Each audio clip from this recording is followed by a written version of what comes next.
नमस्कार दोस्तों, स्वागत है आपका आज के एक और नए महत्वपूर्ण वीडियो में। आज के वीडियो में हम देखेंगे एमपी ईएसपी के द्वारा हाल ही में आपका जो एमपी ग्रुप 4 है इसका रिजल्ट जारी किया गया था। अब रिजल्ट जारी होने के बाद आपके कुछ डिपार्टमेंट के द्वारा आपके डॉक्यूमेंट वेरिफिकेशन भी कर लिए गए थे। तो उसी संबंध में आपका जो एक नया डिपार्टमेंट है इसके द्वारा आपकी जो डॉक्यूमेंट वेरिफिकेशन होने के बाद आपका जॉइनिंग लेटर को जारी कर दिया गया है। तो उस डिपार्टमेंट का नाम है आपका देख सकते हैं कार्यालय अधिष्ठाता मुख्य कार्यपालन अधिकारी गांधी चिकित्सा महाविद्यालय आपका भोपाल, इसके द्वारा आपकी जारी किया गया है। अब इसमें ध्यान से देखिए, तो अभी आपको पता ही होगा कि एक कैंडिडेट के द्वारा आपका माननीय उच्च न्यायालय में आपका रिट पिटीशन भी लगी हुई है। तो बाकी कुछ डिपार्टमेंट के द्वारा आपकी यहाँ पर जो डॉक्यूमेंट वेरिफिकेशन की प्रक्रिया वो रोक दी गई थी, लेकिन यहाँ पर इस डिपार्टमेंट के द्वारा आपकी 13 फरवरी की यहाँ पर लिस्ट है, इसके आगे लिस्ट भी आपको हम दिखाएंगे। तो इसके द्वारा सूचना को जारी कर दिया गया है। अब बाकी आपके जैसे ही और अन्य डिपार्टमेंट लगभग आप सभी को पता ही होगा कि लगभग आपके 55-56 के आसपास आपके यहाँ पर टोटल डिपार्टमेंट है। तो इसमें से आपकी जो लगभग आपकी जो गवर्नमेंट मेडिकल कॉलेज थी सिर्फ उसकी ही आपके डॉक्यूमेंट वेरिफिकेशन की प्रक्रिया आपकी प्रारंभ में थी, लेकिन उसी के बीच में एक कैंडिडेट के द्वारा आपकी रिट पिटीशन जारी कर दी गई थी। तो उस कारण से आपकी बाकी अन्य डिपार्टमेंट के द्वारा भी प्रक्रिया आपको रोक दी गई थी, लेकिन धीरे धीरे आपकी सभी प्रक्रिया आपकी प्रारंभ हो जाएगी। तो आपको करना क्या है, आपका जो रजिस्टर मोबाइल नंबर है जो आपने फॉर्म में फिल किया था, रजिस्टर मोबाइल नंबर प्लस आपकी रजिस्टर मेल आईडी जो आपने फॉर्म में फिल की थी, इन दोनों को टाइम टाइम पर चेक जरूर करते रहिए। प्लस जिस भी डिपार्टमेंट में आपका सिलेक्शन हुआ है तो उस डिपार्टमेंट की जो उनका हेल्पलाइन नंबर या कॉन्टैक्ट नंबर रहता है उस पर कॉन्टैक्ट करके रखिए। और बाकी आपको चैनल को सब्सक्राइब करके भी रखना है, जैसे कोई हमें भी अपडेट यहाँ पर मिलती है तो उसका हम इसी प्रकार से आपको वीडियो के माध्यम से जानकारी प्रोवाइड करेंगे। और इसके पहले भी आपको बहुत सारे डिपार्टमेंट के द्वारा आपकी सूचना जारी की गई थी, तो उसकी भी आपको हमने टाइम टाइम पर जानकारी प्रोवाइड की है। इसी प्रकार से आपकी और कोई भी डिपार्टमेंट जैसे आपका ग्रुप 5 है या कोई भी आपका अपडेट आती है तो उसकी भी पूरी जानकारी आपको इसी प्रकार से प्रोवाइड की जाती है। तो आप सभी को चैनल को सब्सक्राइब नहीं किया तो चैनल को सब्सक्राइब करना है, और प्लीज़ आप सभी को चैनल को सपोर्ट भी करना है ताकि इसी प्रकार की आपको अपडेट मिले और हमें भी इससे मोटिवेशन मिलता है। तो चलिए देखते हैं आज की पूरी जानकारी को, इसमें क्या क्वेश्चन उन्होंने बोला है। तो देख सकते हैं आपका ये कार्यालयीन पत्र क्रमांक आपका इतना, जो कि आपका यहाँ पर देख सकते हैं 19/11 को देख सकते हैं 19 नवंबर को प्रेषित भर्ती प्रस्ताव के आधार पर कर्मचारी चयन मंडल द्वारा परीक्षा उपरांत जारी मेरिट अभ्यर्थियों की सूची के आधार पर कार्यालयीन पत्र क्रमांक का जितना, जो कि भोपाल 12/1/2026 एवं कार्यालयीन आदेश क्रमांक का इतना जो दी गया है दिनांक 13/1/2026 द्वारा स्क्रूटनी, जो कि आपकी 13 जनवरी 2026 को स्क्रूटनी हुई थी, एवं दस्तावेज सत्यापन समिति गठित कर 21/1/2026 को मेरिट एवं प्रतीक्षा सूची, ध्यान से देखिए, मेरिट एवं वेटिंग अभ्यर्थियों की दस्तावेज सत्यापन एवं स्क्रूटनी के आधार पर चयनित अभ्यर्थी को गांधी चिकित्सा महाविद्यालय एवं संबंधित चिकित्सा महाविद्यालय में रिक्त पदों पर निम्नलिखित शर्तों के आधार पर 7वें वेतनमान के अनुसार 70%, यहाँ पर देख सकते हैं प्रथम वर्ष आपका 70%, द्वितीय वर्ष आपका 80% और तृतीय वर्ष आपका 90% राशि स्टेपॉइंट के रूप में देय होगी, एवं समय समय पर शासन द्वारा स्वीकृत भत्तों पर कार्य ग्रहण करने के दिनांक से आगामी आदेश तक 3 वर्ष की परीक्षा पर यहाँ पर अस्थायी नियुक्ति प्रदान की जाएगी। तो यहाँ पर अभ्यर्थी का नाम दिया गया है, आप अपना नाम यहाँ पर चेक कर लीजिए। अब इसके अलावा जो मेन टर्म एंड कंडीशन है ये सभी को आपको देखना है। अब चाहे आप इस डिपार्टमेंट के हो या किसी और डिपार्टमेंट हुआ हो, सभी के लिए सेम प्रोसेस रहने वाली है। तो वीडियो को इसका मत कीजिए, आपके लिए यहाँ पर फायदेमंद है, तो आप इसको पहले अच्छी तरीके से समझ लीजिए। तो इसकी जानकारी और पढ़ लेते हैं। नियुक्ति शर्तें क्या रहेंगी, तो देख सकते हैं यह नियुक्ति पूर्णतः अस्थायी है। यह नियुक्ति आदेश यहाँ पर मध्य प्रदेश आपका जो स्वशासी चिकित्सा महाविद्यालय आदर्श सेवा नियम 2018 के तहत इस स्वशासी संस्था की सेवा यहाँ पर सेवा शर्तों के अधीन होगा, और इस संस्था अपनी सेवा शर्तों में आंशिक सुधार भी परिवर्तन कर सकेगा।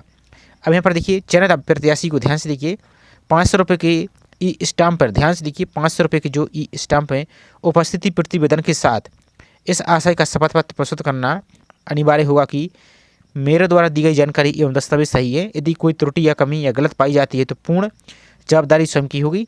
यह नियुक्ति आदेश स्वतः ही समाप्त समझा जाएगा। तो ये 500 रुपये का आपको स्टाम्प पर आपको लेके जाना है, इस प्रकार से आपको लिखवा के लेके जाना है। इसके अलावा मध्य प्रदेश शासन सामान्य प्रशासन विभाग मंत्रालय जो इसकी आदेश क्रमांक आपका दिनांक मध्य प्रदेश सिविल सेवा की सामान्य शर्तें के अधीन यहाँ पर भर्ती आपकी प्रथम यहाँ पर देख सकते 3 वर्ष की परीक्षा अवधि पर रखा जाएगा, जिसमें आपकी 70%, 80% और आपके 90% आपकी राशि यहाँ पर पे आपकी होगी। इसके अलावा चयनित प्रत्याशी द्वारा मध्य प्रदेश शासन आपका जो सामान्य प्रशासन विभाग के अंतर्गत यहाँ पर 1 भोपाल यहाँ पर के अनुसार परीक्षा अवधि में उस पद के वेतनमान की न्यूनतम प्रथम वर्ष 70%, द्वितीय 80 और तृतीय 90% राशि आपके स्टेप के रूप में आपकी दी होगी।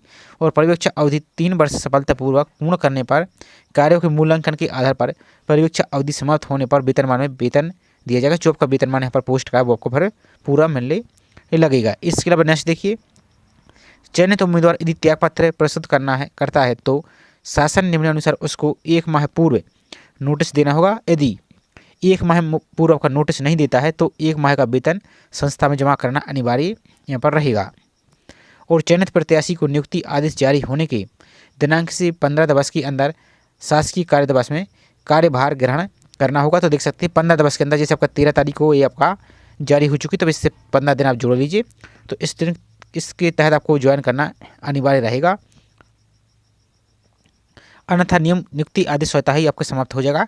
और कार्यभार ग्रहण हेतु किसी प्रकार का मार्ग व्यय या यात्रा भत्ता आपको यहाँ पर नहीं दिया जाएगा, ये आपको स्वयं का ही खर्च पे जाना होगा।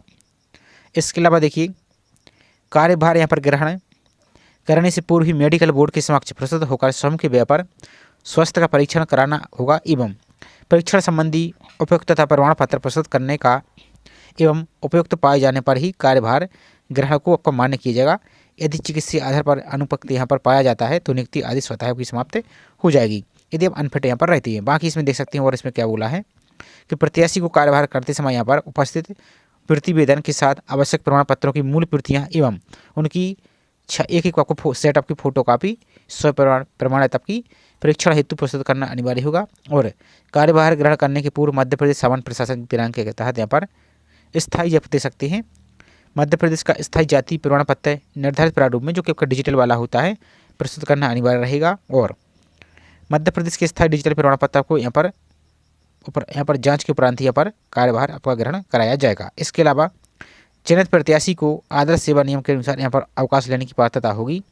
संस्था के किसी भी कर्मचारी को राजनीतिक अथवा यहाँ पर किसी भी प्रतिबंधित गतिविधियों में हड़ताल आदि में भाग लेने की अनुमति नहीं होगी। और बाकी इसको आप पढ़ सकते हैं। इसके अलावा पुलिस सत्यापन में अयोग पाए जाने पर बिना किसी सूचना की सेवाएं आपकी समाप्त की जाएगी। तब का जो पुलिस वेरिफिकेशन होगा ये आपको यहाँ पर लगेगा। और नियुक्त व्यक्ति को उपस्थिति के समय पूर्व नियुक्ता द्वारा स्वीकृत त्याग पत्र प्रस्तुत करना अनिवार्य होगा, यदि लागू हो तो। और शासन द्वारा समय समय पर दिए गए निर्देश अनुसार सेवा शर्तें परिवर्तित की जा सकती हैं। यह परिवर्तन वेतन संबंधी शर्तों में भी हो सकता है। इसके अलावा नेक्स्ट है, भविष्य में यदि कभी भी अर्हता संबंधी कोई जानकारी असत्य पाई जाती है तो सेवा शर्त आपकी समाप्त हो जाएगी। और यहाँ पर चयनित उम्मीदवार को मध्य प्रदेश यहाँ पर स्वशासी चिकित्सा महाविद्यालय आपका जो आदर्श सेवा नियम के अनुसार यहाँ पर आपका अवकाश की पात्रता होगी। बिना पूर्व स्वीकृति के अवकाश आप पर नहीं जा सकते, तो आपको जानकारी देनी होगी, तो स्वाभाविक सी बात है। इसके अलावा चयनित प्रत्याशी संस्था के अंतर्गत कार्य करते हुए किसी अन्य संस्था में रोजगार के लिए सीधे आवेदन नहीं दे सकती, इस बात का भी ध्यान रखना है। तो बाकी यह नियुक्ति मान्य उच्च न्यायालय जबलपुर के अंतिम आदेश के अनुसार रहेगी। और इसमें देख सकते हैं इसमें क्या कुछ और है, तो इसको बाकी आप पढ़ सकते हैं। अब चलिए इसकी लिस्ट आपको हम दिखा देते हैं, ये लिस्ट आपको कहाँ मिलेगी, तो उसकी जानकारी और आपको हम प्रोवाइड यहाँ से कर देती है। तो लिस्ट को चेक करने के लिए सिंपल सा आप अपने ब्राउजर में टाइप करेंगे, आप अपने मोबाइल फ़ोन से भी चेक कर सकते हैं। सिंपल सा टाइप करना है GMC भोपाल और सर्च पर आपको क्लिक यहाँ से कर देना है। इस प्रकार से GMC भोपाल और सर्च पर आप क्लिक कीजिए। क्लिक करने के बाद इस प्रकार से पहली लिंक दिख रही गांधी मेडिकल कॉलेज आपका भोपाल, इसी पर आपको क्लिक यहाँ से कर देना है। इस पर क्लिक कीजिए आप, तो आपका इस प्रकार का पेज आपका ओपन हो जाएगा। आपको नीचे को चले आना है, तो यहाँ पर देखिए नोटिस दिख रहा है और आपको जो व्यू आल दिख रहा है, इसी व्यू आल पर आपको क्लिक यहाँ से कर देना है। अब जैसे इस पर क्लिक करते हैं तो आपका इस प्रकार से एक और पेज आपका ओपन हो जाएगा। अब यहाँ पर देखिए आपको 2 नोटिस आपको दिख रहे हैं, कर्मचारी चयन मंडल द्वारा ग्रुप 4 और ग्रुप 5। तो ग्रुप 5 तो सभी को पता है कि 2025 में आपकी जो एग्जाम हुआ था, अप्रैल में आपका रिजल्ट आया था, तो उसका भी, और आपके ग्रुप 4, तो इसी लिंक पर आपको क्लिक यहाँ से कर देना। इस पर क्लिक कीजिए और बाकी इसकी सूचना और अन्य जानकारी को यहाँ पर भी देख सकते हैं आप। तो इस प्रकार का आपको पेज दिखेगा। तो जो ग्रुप 4 की लिस्ट है इस पर क्लिक करेंगे आप, तो ये आपकी PDF यहाँ से डाउनलोड हो जाएगी, इसको आप पढ़ लीजिए। और ग्रुप 5 वाले जो अभ्यर्थी है इस पर क्लिक करके अपने ग्रुप 5 की भी लिस्ट यहाँ से देख सकते हैं। तो छोटी सी इन्फॉर्मेशन थी, आई होप जानकारी आपको पसंद आई होगी। जानकारी पसंद आई हो तो वीडियो को लाइक कीजिए और चैनल को अभी तक सब्सक्राइब नहीं किया है तो चैनल को सब्सक्राइब करके जरूर रखें, आगे आने वाली सभी इसी प्रकार की इन्फॉर्मेशन पाने के लिए। तो चलिए मिलते हैं इसी तरीके से एक और नई जानकारी के साथ। जय हिंद।